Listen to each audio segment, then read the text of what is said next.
अरे तूने सुना है, उस अंधी बुढ़िया की 4 बेटियां हैं, पर आज तक किसी ने उनकी परछाई तक नहीं देखी।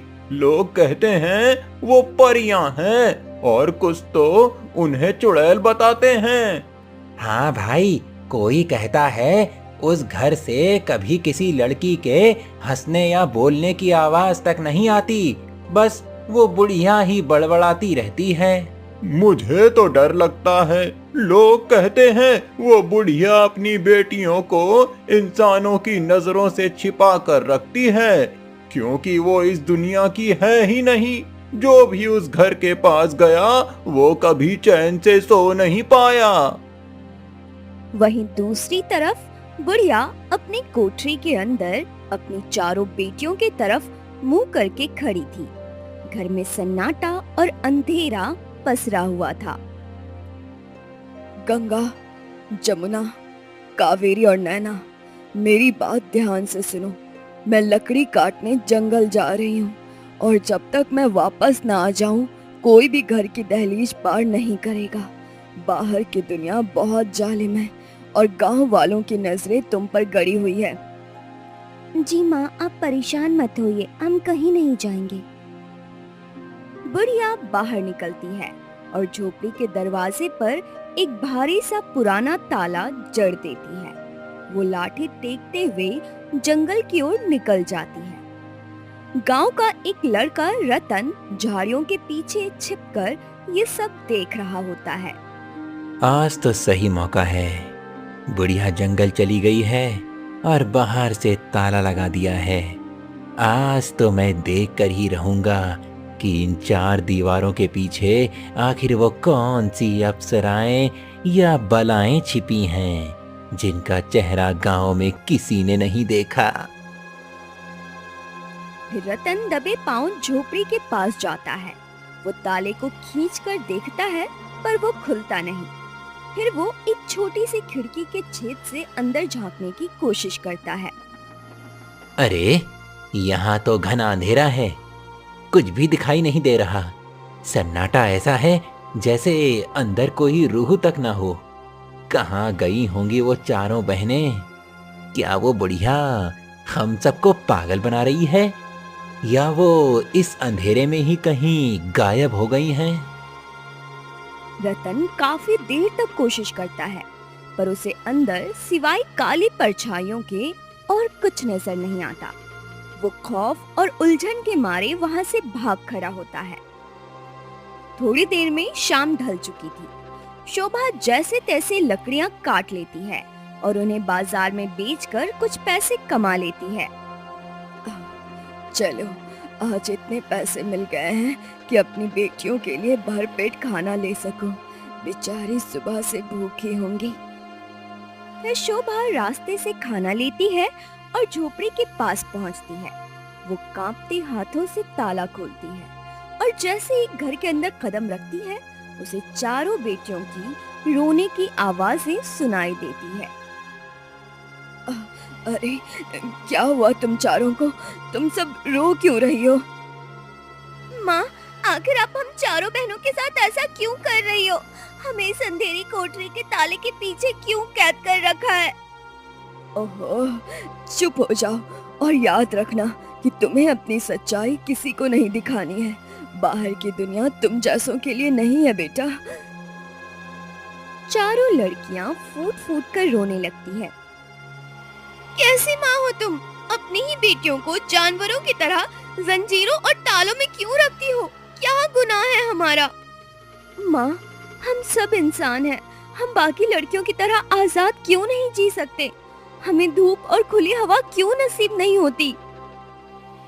शोभा कुछ नहीं कहती और बाहर चली जाती है। अंदर चारों बहनें एक दूसरे को पकड़कर फूट फूट कर रोने लगती हैं। उनकी सिसकियों के बीच खौफनाक रात बीत जाती है। अगले दिन शाम के वक्त गांव का एक निडर लड़का मोहन उस सुनसान झोपड़ी के पास से गुजर रहा था। अचानक उसकी नजर खिड़की की दरारों से आती एक अजीब सी नीली रोशनी पर पड़ी। वो दबे पांव खिड़की के पास पहुंचा और अंदर झांका। हे भगवान, ये मैं क्या देख रहा हूँ? ये रोशनी कैसी है? गांव वाले सच ही कहते थे कि इस बुढ़िया की झोपड़ी में कोई तो गहरा राज है। मोहन परेशान होकर अपने घर आ जाता है, लेकिन उसके दिमाग में वही ख्याल चल रहा होता है। मुझे उन लड़कियों के बारे में इतने अजीब ख्याल क्यों आ रहे हैं? पूरी रात बीत गई पर मैं एक पल के लिए चैन से सो भी नहीं पाया हूं। आखिर क्या था वो? क्या वो सच में रूह थी? फिर सुबह की पहली किरण फूटते ही मोहन अपना बिस्तर छोड़ देता है और सोचने लगता है। नहीं, ऐसे हाथ पर हाथ धरकर बैठने से कुछ नहीं होगा। मुझे उस झोपड़ी का राज दफन होने से बचाना होगा। आखिर उसमें ऐसा क्या छिपा है जिसे वो अंधी बुढ़िया दुनिया की नजरों से बचा रही है? चलो आज फिर जाकर देखता हूं। फिर मोहन तेजी से घर से निकल पड़ता है और पुरानी झोपड़ी के पास पहुंच जाता है। वो सावधानी से एक बड़े पेड़ के पीछे छिप जाता है, जहां से झोपड़ी का दरवाजा और खिड़की साफ दिखाई दे रही थी। आज तो मैं पूरा सच पता करके ही रहूंगा। आज देखता हूं कि इस झोपड़ी में कौन आता है और कौन जाता है। वो परछाई इतनी भयानक क्यों थी और इन जवान लड़कियों को ये बुढ़िया बाहर क्यों नहीं निकलने देती? क्या वो उन्हें कैद करके कोई मंसूबा बना रही है? मोहन सुबह से शाम तक उसी पेड़ के पीछे दुबक कर बैठा रहता है। उसकी नजरें एक पल के लिए भी दरवाजे से नहीं हटती। वहीं घर के अंदर चारों बहनें परेशान होकर बैठी हुई थी। दीदी, आज माँ को जंगल गए बहुत देर हो गई। मुझे डर लग रहा है, कहीं गांव वालों को हमारे बारे में पता तो नहीं चल गया ना? शांत हो जाओ गंगा, माँ ने कहा है कि जब तक वो ना आए हमें अपनी जगह से हिलना भी नहीं है। हमारी परछाई भी हमारी सबसे बड़ी दुश्मन है। कब तक हम इस अंधेरे में अपनी ही परछाइयों से डरते रहेंगे? मुझे सूरज की रोशनी देखनी है जमुना दीदी, मुझे बाहर जाना है। पागल मत बनना है ना, अगर किसी ने हमें देख लिया तो माँ हमें जिंदा नहीं छोड़ेगी। वो अंधी जरूर है पर उसकी जादुई शक्ति हम सबको राख कर सकती है। पर नैना के सिर पर आजादी का जुनून सवार था। वो किसी तरह खिड़की का पुराना डंडा तोड़कर बाहर कूद गई। अब मैं यहाँ से बहुत दूर जाऊंगी और कभी वापस नहीं आऊंगी। नैना भागते वक्त लड़खड़ाकर गिरने ही वाली थी कि तभी मोहन उसे थाम लेता है। डरो मत, तुम वही हो ना जो उस बुढ़िया की कैद में हो? हाँ, मैं इस घर से भागना चाहती हूँ। मेरी माँ हमें जबरदस्ती कैद रखती हैं। क्या तुम मेरी मदद करोगे? मैं तुम्हें इस नर्क से आजाद करवाऊंगा। चलो हम यहाँ से निकल भागेंगे। फिर मोहन और नैना दबे पांव जंगल की ओर भागने लगते हैं, पर अचानक रास्ते में बाकी तीनों बहनें गंगा, जमुना और कावेरी एक दीवार की तरह सामने आकर खड़ी हो जाती हैं। उनके पीछे अंधी बुढ़िया शोभा भी अपनी लाठी टेकते हुए खड़ी थी। मैंने तुझे पहले ही पहचान लिया था लड़के। तू यहाँ सच जानने और मेरी बेटियों को ले जाने के लिए आया था ना? तुम तो अंधी हो। तुम्हें कैसे पता कि मैं यहाँ हूँ? मैं आंखों से नहीं देख सकती, पर रूहों की आहट पहचानती हूँ। अब इसकी सजा तो गांव वाले देंगे। चल मेरे साथ। नहीं नहीं, ऐसा मत करो। तुम अपनी सगी बेटियों के साथ ऐसा जुल्म क्यों कर रही हो? छोड़ दो मुझे छोड़ दो, मुझे जाने दो।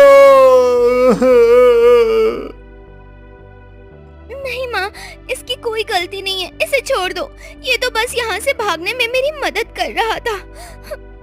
चुप हो जा और तुम चारों घर के अंदर चलो। पर माँ, एक शब्द भी नहीं सुनना चाहती हूँ मैं। चलो अंदर। शोभा अपनी चारों बेटियों को घर के अंदर धकेल देती है और बाहर से भारी ताला जड़ देती है। फिर वो मोहन का हाथ लोहे की पकड़ की तरह जकड़ती है और उसे गांव के चौपाल पर ले जाती है। शोर सुनकर गांव वाले वहां इकट्ठा हो जाते हैं। अरे क्या हो गया शोभा बहन? तुम आज इस लड़के को इस तरह घसीटते हुए यहाँ क्यों लाई हो? क्या किया है इसने? देखो गांव वालों, मैं एक बेबस अंधी औरत हूँ। ये लड़का मेरी जवान बेटियों को परेशान कर रहा था और उन्हें बहला फुसला कर घर से भगाने की कोशिश कर रहा था। क्या यही तुम्हारे संस्कार है? क्या एक अंधी माँ की इज्जत सुरक्षित नहीं है? शोभा की बातें सुनकर गांव वालों का खून खौल उठता है। वो बिना कुछ सोचे समझे मोहन पर टूट पड़ते हैं। तेरी इतनी हिम्मत, एक अंधी बुढ़िया की बेटियों पर बुरी नजर डालता है। आज तुझे ऐसा सबक सिखाएंगे कि फिर कभी उस झोपड़ी की तरफ देखेगा भी नहीं। मारो इसको। ये झूठ बोल रही है। मेरी बात पर यकीन करिए, आप लोग ऐसा नहीं कर सकते। ऐसा नहीं कर सकते आप लोग। मुझे मत मारिए, मुझे मत मारिए। गांव वाले गुस्से में मोहन को लात घूंसों से खूब पीटते हैं। वो दर्द से कराह रहा होता है पर उसकी कोई नहीं सुनता। तभी भीड़ को चीरते हुए मोहन के पिता रामलाल वहां पहुंचते हैं। गांव वालों, रुक जाओ, इसे मत मारो। मैं आप सबके सामने हाथ जोड़ता हूँ, इसे छोड़ दो, इसे मत मारो। कैसे छोड़ दें रामलाल? तुम्हारे बेटे ने इस अंधी बुढ़िया की बेटियों को भगाने की कोशिश की है। इसने हमारे गांव की नाक कटवा दी। मैं जानता हूँ इसने बहुत बड़ा अपराध किया है। मैं आप सबसे माफी मांगता हूँ। इसे जान से मत मारो। मैं इसे अभी यहाँ से ले जाता हूँ और वादा करता हूँ कि आज के बाद ये घर की दहलीज भी पार नहीं करेगा। वादा करता हूँ। फिर रामलाल मोहन को घर ले जाते हैं। तुझे शर्म नहीं आई? एक अंधी औरत की बेबस बेटियों पर तेरी नजर थी। आज तेरी वजह से पूरे गांव में मेरा सिर झुक गया। आज से तू इसी कमरे में सड़ेगा, समझा? मेरी बात पर यकीन कीजिए पिताजी, सब झूठ बोल रहे हैं। मैंने ऐसा कुछ नहीं किया पिताजी, यकीन कीजिए मेरी बात पर। लेकिन रामलाल मोहन की एक नहीं सुनते और अंधेरे कमरे में धक्का दे देते हैं और बाहर से कुंडी चढ़ा देते हैं। उधर झोपड़ी के अंदर चारों बहनें बंद ताले के पीछे रो रही होती हैं। दीदी, मैं सच कह रही हूँ। मोहन की मासूम आंखों को देखते ही मुझे उससे प्रेम हो गया। मुझे बुरा लग रहा है कि मैंने उसे धोखा दिया। वो तो बस मेरी मदद कर रहा था, मैंने उसका साथ भी नहीं दिया। पर माँ को कैसे सब पता चल गया? पगली, माँ हम सबकी आंखों से देखती है। वो हर पल हम पर नजर रखती है। नैना, अगर तू मोहन के सामने धोखेबाज नहीं बनती और उसे माँ के जाल में नहीं फंसाती तो माँ अपनी जादुई शक्तियों से मोहन को जान से मार देती। तूने उसे धोखा देकर असल में उसकी जान बचाई है। तभी शोभा की लाठी की आवाज चौखट पर गूंजती है। वो भारी ताला खोलकर अंदर दाखिल होती है, चेहरे पर एक कुटिल मुस्कान लिए। वो अपनी चारों बेटियों के सामने खड़ी हो जाती है। अच्छा हुआ कि वक्त से पहले ही मैंने वो षड्यंत्र रच लिया। उस लड़के ने जैसे ही तुम चारों की झलक देखी थी तभी अपनी अगली चाल चल दी थी मैंने। मैं जानती थी कि वो दोबारा आएगा और तुम सबको यहाँ से ले जाने की कोशिश करेगा। आपने मुझे मजबूर किया था माँ। आपने मुझे मोहरा बनाकर उस मासूम इंसान को फंसाया। पर आपने ऐसा क्यों किया? हमें आजाद कर दो। आखिर कब तक अपने इशारों पर हम सबको नचाओगी? माँ, हम सब यहाँ घुट घुट कर मर रहे हैं।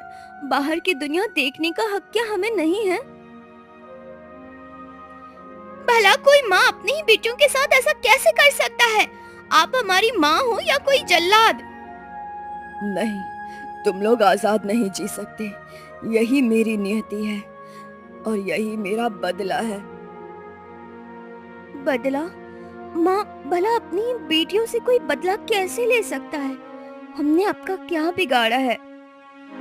तुम मेरी बेटियां नहीं हो, तुम तो उस दुश्मन की निशानी हो जिसने मेरा सब कुछ छीन लिया। आज सच सुन ही लो, तुम चारों मेरी कोख से नहीं जन्मी हो। तो मतलब कि आप मेरी सगी माँ नहीं हो? फिर मेरे माता पिता कौन है? आपने मुझे क्यों चुराया? मुझे पूरा सच जानना है। ठीक है, अगर तुम चारों को पूरा सच जानना है तो सुनो। ये उस समय की बात है जब मैं ठाकुर के यहाँ साफ सफाई का काम करती थी और मेरी एक बहुत ही प्यारी सी बेटी थी जिससे मैं बहुत प्रेम करती थी। 18 साल पहले की बात है। शोभा, जो कि उस वक्त अंधी नहीं थी, वो ठाकुर के यहाँ काम किया करती थी। एक दिन वो अपनी बेटी तारा को लेकर ठाकुर की हवेली जा रही होती है। माँ, मुझे आपसे एक बात कहनी है। हाँ बेटा, कहो क्या हुआ? सब ठीक तो है ना? और वैसे तुम भी आज हवेली जाने की जिद क्यों कर रही हो? हाँ, बचपन से तुम्हें हवेली में ले जाया करती थी। ये बात अलग है कि अब तुम जवान हो गई हो और ऐसे हवेली जाना ठीक नहीं। तुम्हारे पिता नहीं है और मैंने तुम्हें बचपन से लाड प्यार में पाला है। तुम घर में ही रहो, ठाकुर की हवेली मत जाओ। ठीक है माँ, नहीं जाऊंगी। आप चली जाओ, मैं घर जाती हूँ। मेरी कितनी अच्छी बच्ची है, माँ की हर बात मान लेती है। ठीक है, तुम घर चली जाओ, मैं ठाकुर की हवेली चली जाती हूँ। शोभा ठाकुर की हवेली चली जाती है। वहीं तारा चोरी चुपके तालाब के किनारे पहुंच जाती है, जहां ठाकुर का भाई अभिजीत पहले ही बैठा रहता है। तारा, कितना वक्त लगा दिया आने में? कब से तुम्हारा इंतजार कर रहा था। देखो अभिजीत, हम दोनों बचपन से प्रेम करते हैं, लेकिन हमारे रिश्ते का कोई मुकाम नहीं। और जैसे ही तुम्हारे भाई को पता चलेगा, वो हमारे रिश्ते को ठुकरा देगा। देखो, मैं तुमसे बहुत प्रेम करता हूँ और तुम्हें किसी भी कीमत पर नहीं छोड़ सकता। तुम चिंता मत करो, मैं तुम्हें अपने से दूर कभी नहीं होने दूंगा, कभी नहीं। मैं भी तुमसे प्रेम करती हूँ, बस हमारे प्रेम को किसी की नजर ना लगी। इतना कहकर दोनों प्यार भरी बातें करने लगते हैं। वहीं दूसरी तरफ शोभा ठाकुर की हवेली पहुंच जाती है। शोभा, देखो, आज हवेली की अच्छे से साफ सफाई कर देना। क्या हुआ ठाकुर साहब, आज कोई विशेष बात है क्या? हाँ, मेरे भाई अभिजीत को लड़की वाले देखने आने वाले हैं। बहुत ही बड़े परिवार की एक लौती बेटी है, तो मैंने अपने भाई का रिश्ता उससे तय करने की सोची है। चलिए, छोटे ठाकुर अच्छे हैं, रिश्ता हो जाएगा तो ये तो बड़ी खुशी की बात है। दोनों बातें करते हैं और ऐसे ही दिन बीत जाता है। और शाम को शोभा जैसे ही घर आती है तो तारा सोचने लगती है, मुझे माँ से अपने दिल की बात कह देनी चाहिए। इतना वक्त हो गया है और अगर मैंने माँ को कुछ नहीं बताया तो कहीं कुछ बुरा ना हो जाए। फिर तारा शोभा के पास जाती है। अरे, क्या हो गया तारा बिटिया, बहुत परेशान दिख रही हो। माँ, मैंने आपसे एक बहुत बड़ा सच छुपाया है। तुमने मुझसे क्या छुपाया, बोलो। माँ, ठाकुर के छोटे भाई अभिजीत से मैं प्रेम करती हूँ और उनसे ही शादी करना चाहती हूँ। ये तुम कैसी बातें कर रही हो बेटी? नहीं नहीं, ये कभी नहीं हो सकता। अरे, ठाकुर साहब ने आज ही हवेली की अच्छे से साफ सफाई करवाई है। अभिजीत ठाकुर को देखने लड़की वाले आने वाले हैं। तुम ये सब भूल जाओ, ये रिश्ता कभी नहीं हो सकता। अगर ठाकुर साहब को ये सब पता चला तो हम दोनों को जान से मार देंगे। नहीं माँ, मैं छोटे ठाकुर से बहुत प्रेम करती हूँ और हम दोनों बचपन से ही एक दूसरे को चाहते हैं। तो क्या छोटे ठाकुर भी तुमसे प्रेम करते हैं? हाँ माँ, वो भी मुझसे प्रेम करते हैं और उन्होंने मुझसे शादी करने का वादा किया है। अब जाकर ठाकुर साहब से हम दोनों के रिश्ते की बात करो ना। हे भगवान, ये तुमने क्या कर दिया बेटी। अब मैं क्या जवाब दूंगी? गांव समाज को जब पता चलेगा तो पता नहीं तुम्हारे बारे में क्या सोचेंगे। माँ, आप मेरी दुनिया हो और मैं आपकी। क्या आप मेरे लिए इतना नहीं कर सकती? बेटा, मैं तुम्हारे लिए आसमान को जमीन पर बिछाने के लिए तैयार हूँ, लेकिन ये नामुमकिन है। फिर भी तुम्हारी खुशी के लिए मैं ठाकुर के पास रिश्ता लेकर जरूर जाऊंगी। मेरी प्यारी माँ, मैं जानती थी कि आप मेरे प्रेम को जरूर मानेंगी। इतना कहकर तारा अपनी माँ के गले लग जाती है, लेकिन शोभा के दिमाग में कुछ और ही चल रहा होता है। ऐसे ही घबराहट में पूरी रात बीत जाती है। अगली सुबह होते ही शोभा अपनी बेटी तारा को उठाने लगती है। तारा बेटी, चलो हम ठाकुर की हवेली चलते हैं, ठाकुर साहब से तुम्हारे रिश्ते की बात करने। अगर ठाकुर साहब तुम्हें और छोटे ठाकुर को साथ देखेंगे तो शायद इस रिश्ते के लिए हाँ कर दे। हाँ माँ, क्यों नहीं। फिर तारा और शोभा दोनों वहाँ से निकल पड़ती हैं और ठाकुर की हवेली पहुँच जाती हैं। शोभा, क्या बात है? आज तो तुम अपनी बेटी को भी साथ लेकर आई हो।